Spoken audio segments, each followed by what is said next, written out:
You gotta know that your vote is important. Come on, let's make it easy for you. We need you. You can't hold us back. You can't hold us back. You can't hold us back. Roland Martin here with Be Woke.Vote. Certainly glad to have you here. There are very few cities that when you say the name of that city, it evokes politics. I don't think there's any other city in America that does that other than the city of Chicago. And my next guest, of course, she hails from the Windy City. And joining us right now is LisaRaye. What's happening? What's going on? You all good? I am.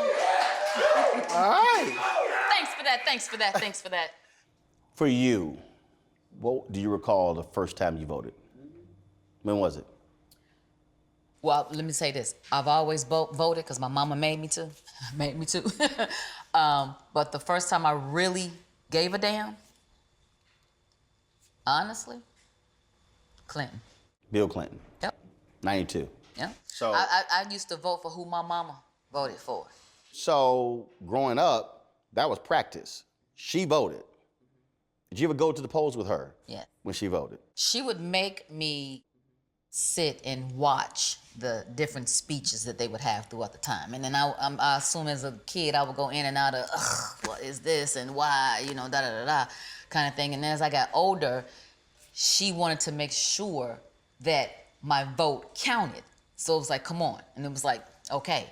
But it wasn't until Bill Clinton got into office and really, until Obama got into office, till I really started being more educated about the process and how it helps and how it works and how my voice is really heard through my vote. Because he actually tackled social media and used that to get to us in a way that spoke. He spoke our language. And it wasn't just and only because he was a black man running for president, but I remember hearing his speeches and understanding what he was saying. And it wasn't foreign to me, and I didn't have to break it down or look in the dictionary or feel ignorant because I didn't know what he was saying. Yeah, maybe some of the words was kind of too big, but overall, I was like, I get the message here. I understand here. And I'm gonna tell you this story too. My first piece of property that I bought back in Chicago had a condo. My tax bill came. And I would look and it said, you paying taxes on the library and the fire department. And I kept saying, I ain't never had no fire. I don't need the fire department.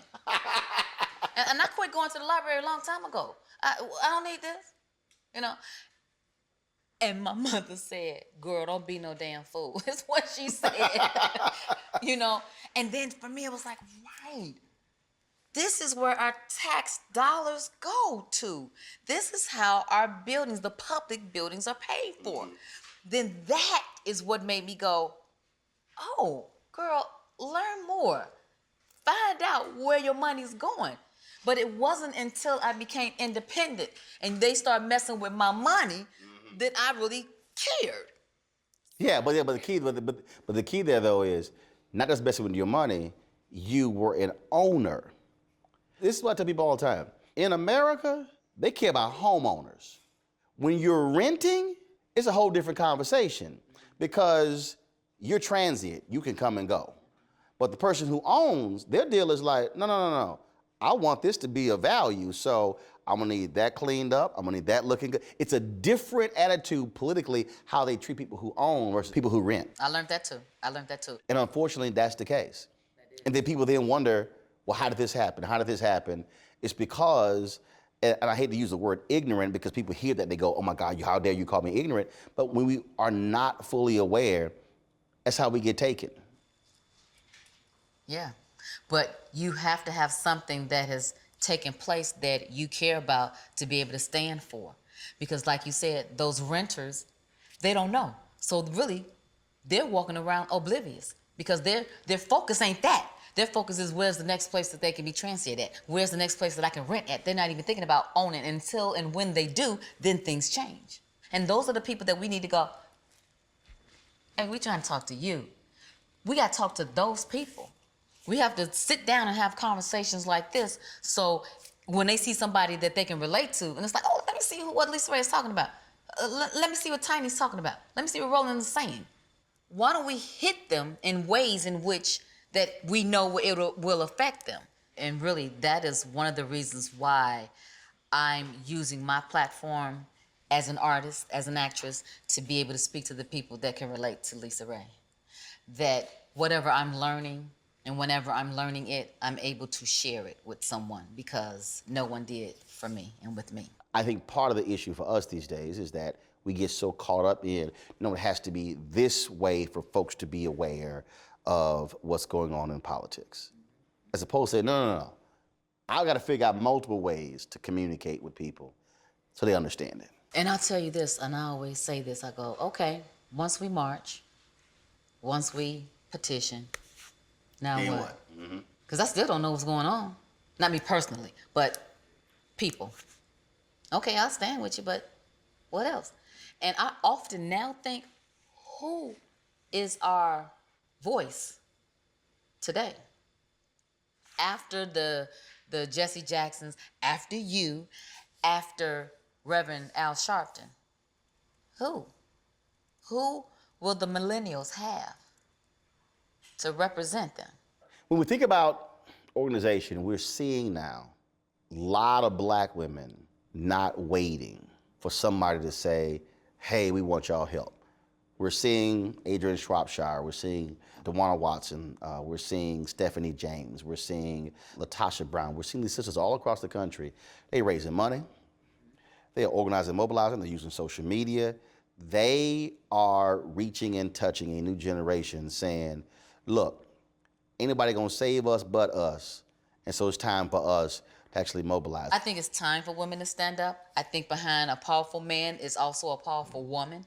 I think and believe in being evenly yoked, and I believe in teamwork makes the dream work. So you can't do it by yourself, and it's been proven. So now we have to stand up. We have to, being a new millennial woman, you got to be able to be independent. So if you're independent and you're standing by yourself, you have to mobilize each other and say, okay, I need you, and us together is more powerful together.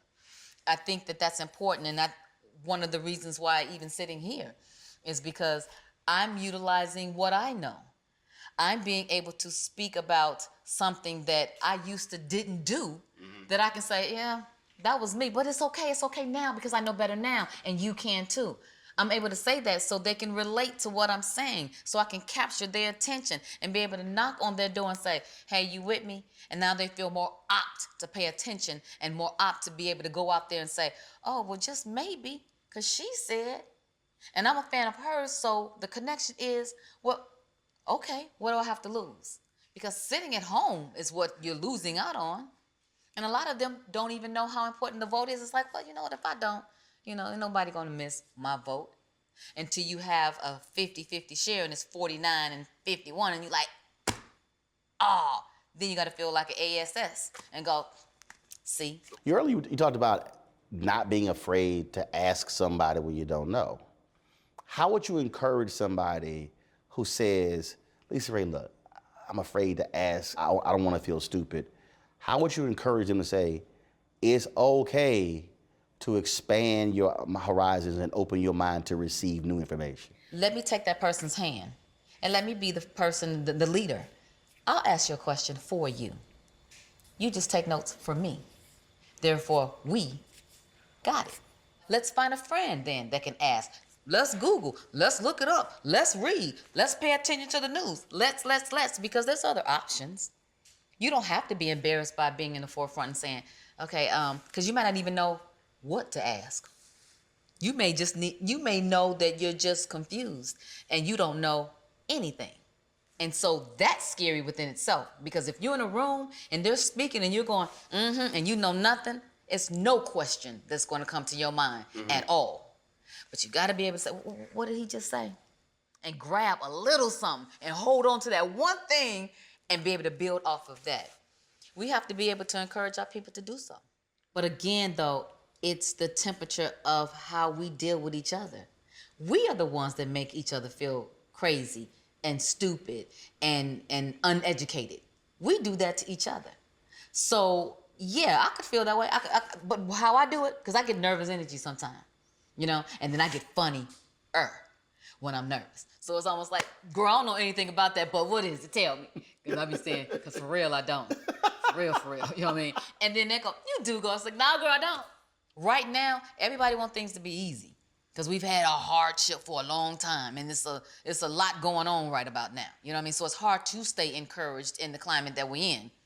If we allow things to be fun and feel light, then maybe we can get more people on board. But it's almost like when you make it too serious and too politickish, it's like, well, I'm out of my league automatically, so I'm gonna turn the channel or I'm gonna turn my back. Put somebody up there where I feel like it'll make me laugh. Right. Tell the comedians to start joking about the politics so I can laugh at what's going on too, but then the message is still there. Let's find other ways to do this thing. Earlier, you talked about seeing that tax bill and you like, where is my money going, library and fire? What are the 3 things you care about the most that you want to see changed? Elderly, dealing with them. You know, when you're young, you just do not think the same way when you get mature. The other day I was driving and I saw one of the older ladies and she had 2 bags and she was moving awfully slow. And I stopped and I said, ma'am, I want to take you to where you're going. I said, and you can hold my license. I'm not crazy and I'm not going to do anything to you, but I want to take you the way you're going. She said, baby, bless you. And the entire time that she got in my truck, I was in complete tears. Because I could only think about my mother. And would anybody stop now to help my mother? We have no regard for people anymore. And it's sad. Things are changing so much and they're taking things into robots or computers and taking the human out of the job environment. Well, now we're not communicating with each other. It's just a machine. So there's no human touch anymore that brings about emotion and compassion. The elderly. Health. I want everybody to be able to have health care because as surely as we're going to be on this earth, it is too much that is endangering us from the food that we eat to the air that we breathe. They are killing us. So we're going to be sick. So if it's not your time, and if you went to school to be a doctor, why is it so much about the money? Why can't you see this person came through the emergency room and they are deadly sick and you got the power to be able to help them, but you won't because the insurance didn't clear? What kind of doctor are you? Why did you go to school anyway? To the elderly, we got health care. Number 3. Education. Education is so much that's being taken away from our school system. They took out music, physical ed. Teach them how to finance their home. Teach them how to change a tire. Teach them how to balance a checkbook. Teach them life skills. Equip them with those things so when they go to the next level is responsible for giving them the next level to level up. LisaRaye, good chat with you. Thank you so much.